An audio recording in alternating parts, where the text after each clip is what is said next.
हाय मेरा नहीं न सबीन का, सियासत का हाई नजर आता है। जितनी बात हो कम लगती है तो कोशिश करते हैं सियासतदान से सियासी बातें कम करें, वैसे ही पारा हाई नजर आता है सियासतदानों का भी और सियासत का भी। इस माहौल में हमने सोचा कि जरा पूछें हनीफ अब्बासी साहब से, रावलपिंडी से इनका ताल्लुक है, पीएमएल के सीनियर रहनुमा हैं, उनसे पूछते हैं उनकी ज़ाती ज़िंदगी से मुतालिक भी, उनकी फ़िलासफ़ी से मुतालिक भी, और जो इस वक्त आसपास हालात हैं उन्होंने एक सियासतदान को कितना मुतासर किया है। कुछ सवाल तो ऐसे होते हैं ना जिनका जवाब ही नहीं मिल रहा होता, जैसे कि एक सवाल कि मियाँ साहब कब वापस आएंगे। तो ये आज इनसे पूछते हैं। सर अस्सलाम वालेकुम, कैसे हैं हनीफ साहब? बहुत शुक्रिया हमें ज्वाइन करने के लिए आज। तो पहला सवाल यही कर लेते हैं, मियाँ साहब कब वापस आएंगे? बहुत जल्द इंशाल्लाह। ये सियासी जवाब ठीक है ना, ये जो हिकमत अमली होती है ये पॉलिटिशियन की, लीडर की, पार्टी की अपनी होती है। ठीक है। हर ख्वाहिश पे, दूसरे की ख्वाहिश पे, आप देखें ना बाहर हमें रोज लोग मिलते हैं कहते हैं बासी साहब है भी कोई काम में, मुल्क तो इस तरह ऊपर चला जाएगा। मैंने कहा कैसे चला जाएगा? कहता 100 अरब डॉलर उधर से आ जाएगा, 200 इस तरह कर लें, इसको इस तरह बेच दें, उसको फलां चीज़ को बेच के अंदर कर दें। वो बाहर से बैठी हुई चीज़ें बड़ी आसान नज़र आ रही होती हैं लेकिन वो बड़ी मुश्किल होती है। अब्बासी साहब क्यों नहीं आ पा रहे मियाँ साहब? हम क्योंकि पिछले कुछ महीनों से, हम कई महीनों से बल्कि हम सुन रहे हैं कि बहुत जल्द आएंगे, बहुत जल्द आएंगे, लेकिन वो अभी तक कुछ अभी उनके बाकी हैं, तो उनको भी एड्रेस करना है। अच्छा, यानी हेल्थ कंडीशन। अब मेरी हेल्थ की क्या इश्यूज है, मैं अब टेलीविजन पे बैठ के शुरू कर दूं कि जी मेरे ये इश्यूज हैं, मेरे ये इश्यूज हैं, तो हमने सियासत क्या करनी है? बन पॉलिटिशियन जो है, मैंने जो खुद देखा है, मियाँ साहब की बात नहीं मैं कर रहा, मैं तकरीबन पार्लिमानी सियासत को 21-22 साल मुझे हो गए। वैसे तो हम FC कॉलेज से मैंने सियासत का आगाज़ किया था, लेकिन मैं पार्लिमानी सियासत या नेशनल असम्बली की सियासत की बात कर रहा हूँ या पार्लिमान की सियासत की बात कर रहा हूँ। तो हमारे पास ऐसे ऐसे लोग थे, सीनियर और सीजन पॉलिटिशियन, जिन्होंने अपनी बीमारी को एड्रेस ही नहीं किया। अच्छा। और आखिरी वक्त तक नहीं किया। पता चला जी लीवर भी गया, हार्ट भी गया।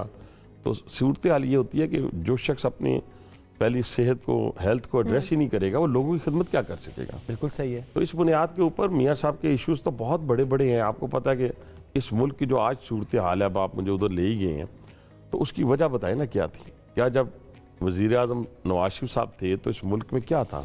कोई अफरा तफरी का आलम था, कोई सियासी अनारकी की थी, कोई दुश्मन पाकिस्तान पर चढ़ दौड़ा था, मियाँ साहब ने उसका मुकाबला नहीं किया था। क्या था? एक ज़िद और अनानियत की बुनियाद के ऊपर चलती हुई हुकूमत को आज हम 1-1 अरब डॉलर के लिए लोगों के मोहताज हैं। 62 बिलियन डॉलर यानी 62 अरब डॉलर जो था वो चाइना सिर्फ इन्वेस्ट कर रहा था पाकिस्तान के अंदर, CPEC की सूरत के अंदर। एक और बात करके फिर आप सवाल करें। 72 मल्टी नेशनल के जो CEOs थे, मैं अपनी आंखों से वज़ीर आला शहबाज शरीफ साहब के ऑफिस में देखे। कहने से मुराद ये वो क्या करने आए थे? यहाँ सैर करने आए थे? नहीं, वो इन्वेस्टमेंट के लिए आए थे। दुनिया पाकिस्तान की तरफ अट्रैक्ट हो रही थी। मिडल ईस्ट से लेके यूरोप, अमेरिका, यानी फॉरेन पॉलिसी, टर्की, ये सब हमारे साथ खड़े थे। और अब मैं यहाँ पे चीनी का रेट बताना शुरू कर देता हूँ। 52 रुपये की थी, 35 रुपये का आटा था, 10 रुपये का बिजली का यूनिट था। मुझे कोई ये तो बताए ना, तो फिर उनको हटाने की वजह क्या थी? क्या वजह थी? ये सिर्फ मैं बता देता हूँ, जिद और अनानियत। उसने इस मुल्क को आज तबाही की तरफ लेके गए। बाकी रही सही कसर हमने एक ऐसे शख्स के हाथ में दे दिया जिसने यूनियन काउंसिल भी नहीं चलाई थी। वो 4 साल में बाकी कसर भी निकल गई। अब एक पेशेंट जो गांव से आया है और जिसका उस गांव के डिस्पेंसर नामी, जो क्वालिफाइड डिस्पेंसर भी नहीं होता, जो आपको पता ना दवाइयाँ गोल गोल के दे रहा होता है, वो कहता है मुझे दर्द है, वो कहता है अच्छा। वो खा खू के आ गया है। अब उस पेशेंट को ठीक करने के लिए शहर का जो बड़ा सर्जन है उसको टाइम चाहिए। वो 6-7 माह में ठीक नहीं होता। उसके लिए एक, हाँ वो सर्जन क्वालिफाइड है कि नहीं है? हाँ सर्जन क्वालिफाइड है। ये वही सर्जन है। अच्छा। दोनों मैं 2 ले देता हूँ, इसहाक डार साहब का भी और शहबाज शरीफ साहब का। आप देखें ना मेट्रो पूरे पाकिस्तान में अब उस ट्रेंड चल पड़ा है। पंजाब से शुरू हुआ, वज़ीर आज़म शहबाज शरीफ साहब ने उसका आगाज़ किया। अब आप मोटरवेज देख लें। ये मोटरवेज यकीन मान, मैं अभी भी यूरोप में गया हुआ था अपनी फैमिली के साथ। मेरे जो रेस्ट एरिया है, यूरोप के रेस्ट एरिया से बहुत ज़्यादा खूबसूरत है। अच्छा। मैं अगर किसी को पाकिस्तान की मोटरवेज, पाकिस्तान की मोटरवेज, पाकिस्तान, यस, मैं तो आंखों से देख के, मैं 1 दफ़ा नहीं, मैं 10 दफ़ा देखी हैं। ये 10 दफ़ा मेरा एक्सपीरियंस है। आप मेरे साथ अगर फोटोज शेयर करना चाहे, कोई पूरा जर्मनी क्रॉस करके मैं एम्स्टर्डम गया हूँ स्विट्ज़रलैंड से। इसी तरह मैं पेरिस से अभी गया हूँ 649 किलोमीटर है इंटरलाकन, वहाँ से 900 किलोमीटर है एम्स्टर्डम, वहाँ से फिर मैं 500 किलोमीटर ट्रैवलिंग करके बाई रोड मैं पेरिस पहुँचा हूँ।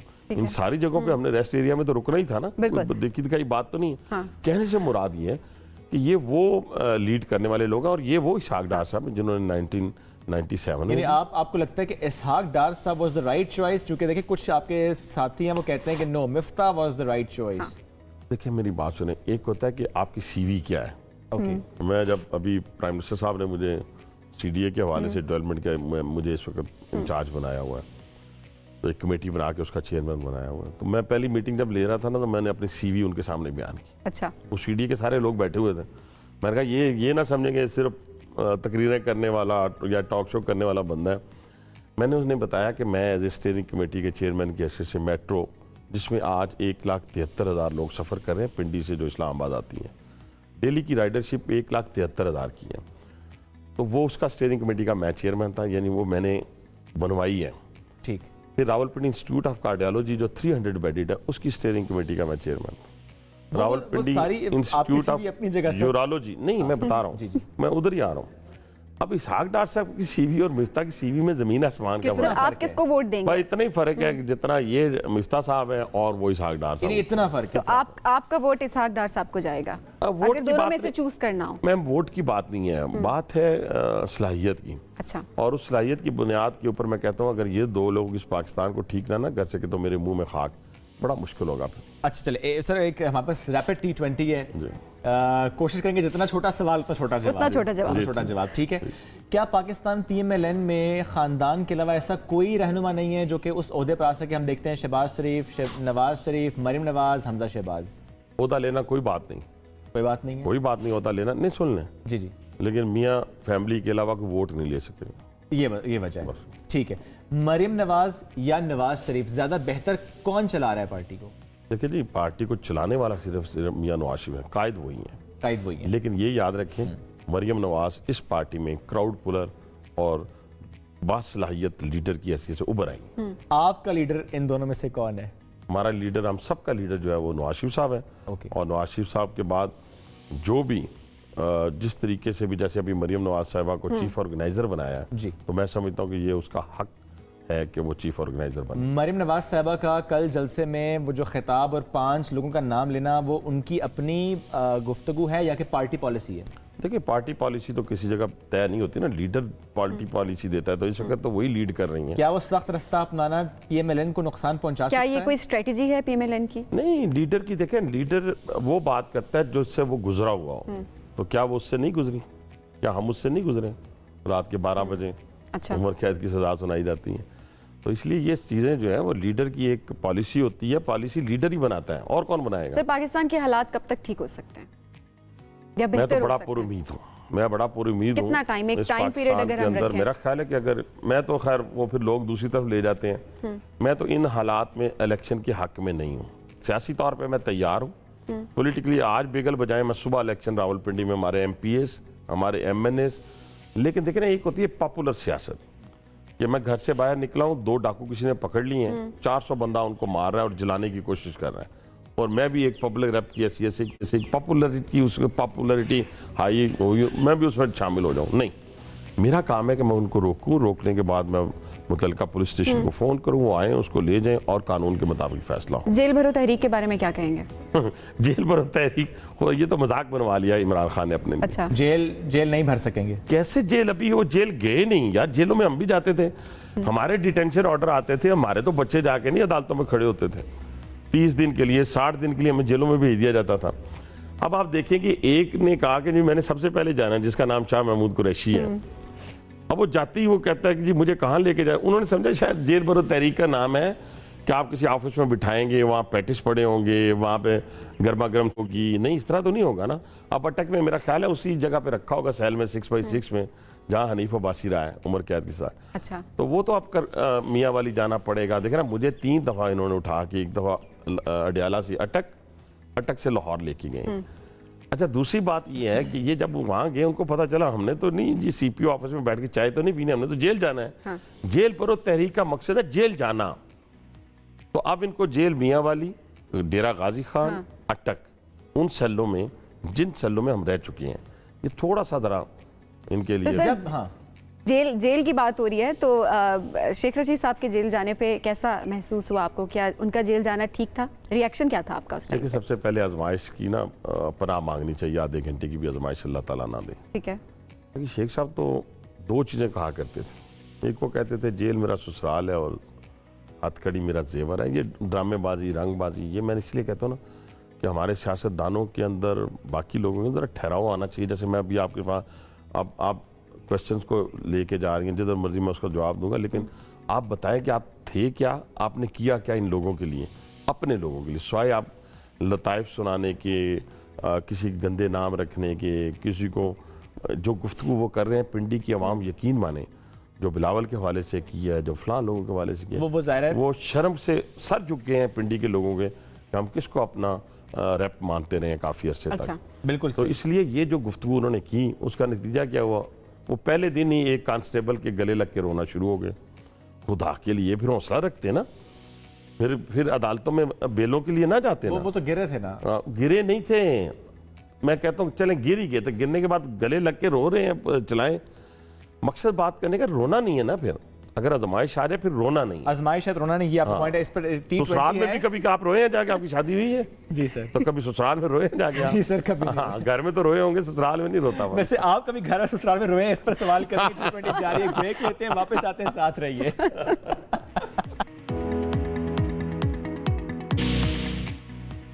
वेलकम बैक जी, सबसे आगे में खुशामदीद। बहुत मजे की गपशप हो रही थी, मैंने तो बहुत एंजॉय किया जी वासी जी, साहब के बिल्कुल, सवाल आपको को। एंजॉय करना बनता है। मुझे तो बहुत मजा आया। ये ससुराल में कहते मैं कभी नहीं रोया, लेकिन बीच बीच में फोन शुएब ने उठा लिया और मैसेज शुरू कर दिए। मेरे ख्याल में रिस्पॉन्स आना शुरू हो गया। नहीं, अल्हम्दुलिल्लाह जी, आई एम हैप्पी।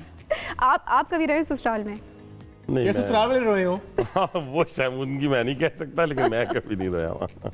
जबरदस्त जी। ससुराल, वैसे एक सवाल हम नाज़रीन से भी करते हैं, शादीशुदा लोगों से, कि क्या ससुराल में जाकर आप रोए हैं या ससुराल वालों की वजह से आप रोए हैं? तो जरूर हमें बताइएगा। और ये सवाल आज हमारी तरफ से नहीं, आज हनीफ अब्बासी साहब की तरफ से है। बिल्कुल ऐसे। चले जी, अब हम दोबारा से अपने उस रैपिड राउंड की तरफ जा रहे हैं, T20 की तरफ। और सवाल हमारा यह है कि लिफ्ट में जा रहे हैं हनीफ अब्बासी साहब, लिफ्ट बंद हो चुकी है, 3 घंटे अब लिफ्ट बंद रहेगी।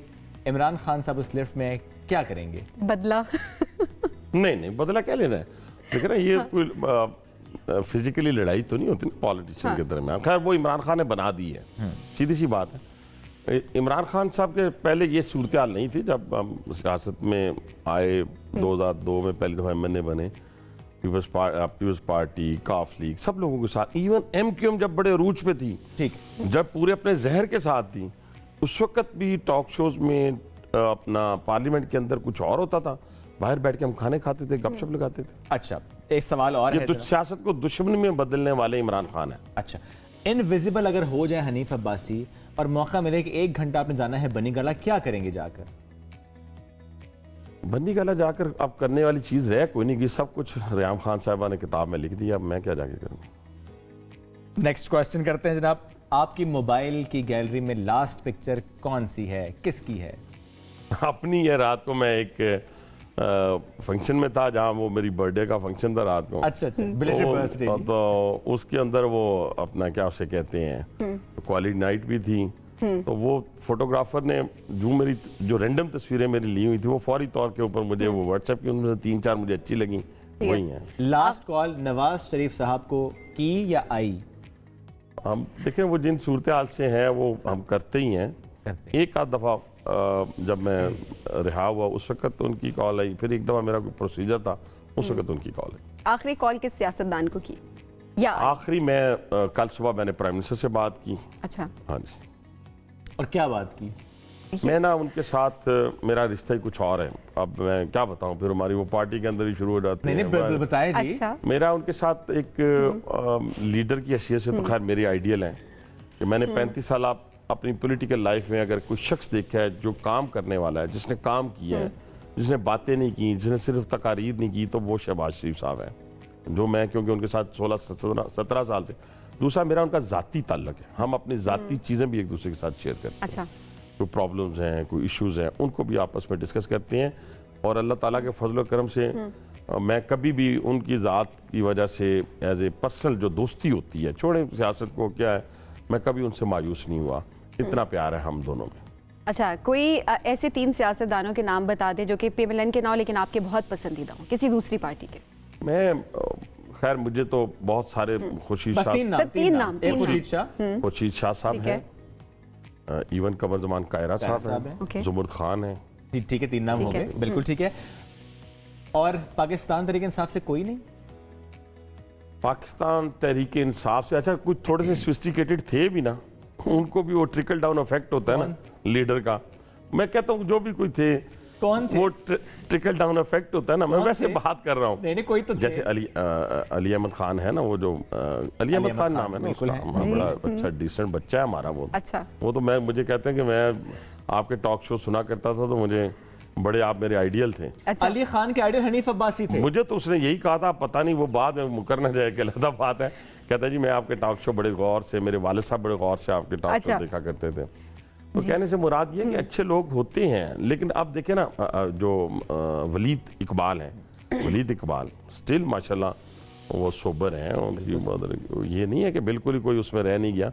लेकिन अगर आप उसमें देखें शेख रशीद को देखें, अगर शिबली फराज को देखें, अगर फवाद चौधरी को देखें, तौबा तौबा ऐसी सियासत है तो हमारे बच्चों को तौबा करनी शेख चाहिए। रशीद के लिए एक जुमला क्या होगा? उसे कोई झूठ बोलना छोड़ दे बस। फवाद चौधरी के लिए जुमला क्या होगा? उसे कहें खुदा के लिए किसी एक जगह पे टिक जाए यार।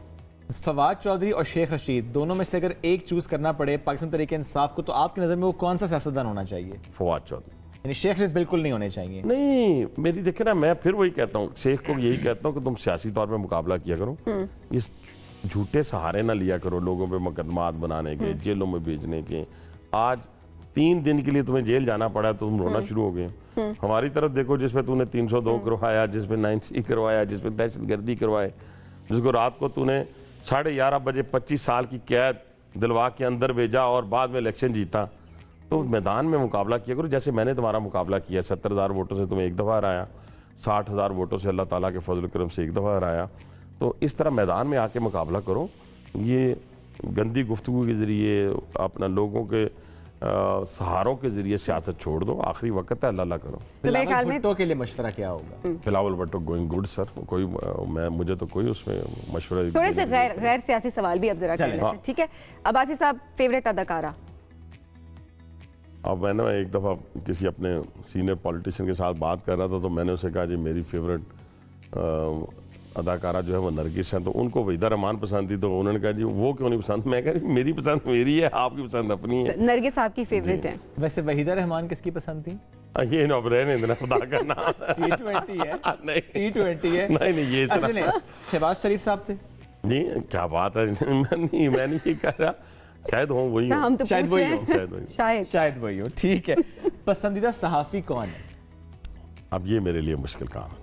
3 नाम ले लें। नहीं मैं 3 भी नहीं अभी बोलूँगा। चलें, वैसे कोई एक बता रहे थे सहाफी सारे जो दोस्त पसंद हैं। नहीं है, नहीं इसके नहीं शो आप में ना जाना आपने मैं ना पसंद। देखिए मेरी जर्नलिज्म के अंदर अल्लाह के फजल करम से मैं अपने सियासतदानों को, खास तौर पर अपनी लीडरशिप को भी कहूँगा, सारी लीडरशिप को कहूँगा, ये जो अंदाज है ना हमारा नाराज होने वाला, किसी भी मीडिया ग्रुप से नाराज हो जाना, किसी भी एंकर से नाराज हो जाना, किसी भी रिपोर्टर से नाराज हो, किसी कैमरामैन से नाराज हो जाना, ये बिल्कुल गलत है। ओके, पॉलिटिशियन को ये जेब ही नहीं देता।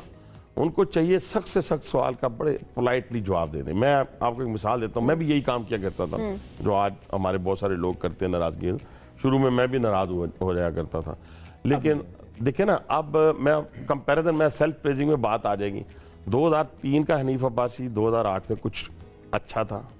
2008 था? मैं नहीं, अच्छा बुरे से मुराद ये कि आपने ना अपनी शख्सियत के अंदर कोई मेच्योरिटी लेके आना पड़ती है ना। जब आप शायद छोटे थे या अभी हैं, अभी जब जो वक्त गुजरता जाएगा तो आप अगर अपनी रिकॉल करेंगे अपनी पूरी मेमोरी को, तो आपको कुछ अपने आप के अंदर मेच्योरिटी नजर ऐसा है, आएगी। नजर ठीक है ना? बिल्कुल सही।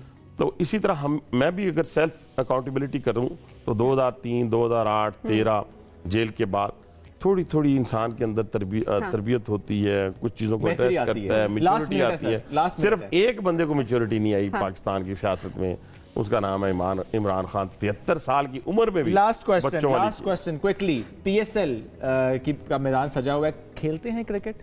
हाँ, मैं क्रिकेट खेलता था तो माजिद खान कहलाता था, हॉकी खेलता था तो शहनाज शेख कहलाता था। अच्छा, और फुटबॉल खेलता था तो मैराडोना अभी favorite team यानी कौन सी तीनों है? चीजें मुझे खेलने नहीं आती थी, लेकिन मेरा नाम होता था अच्छे से अच्छे। पीएसएल की अभी फेवरेट टीम आपकी कौन सी है? मैं तो हमेशा जी लाहौर कलंदर को सपोर्ट करता हूँ। ठीक है हनीफ भाई साहब, thank you so much for joining us today. बड़ा अच्छा लगा। रैपिड T20 गुफ्तगू करके ब्रेक की तरफ बढ़ेंगे नाज़रीन, वापस आएंगे, साथ रहिए।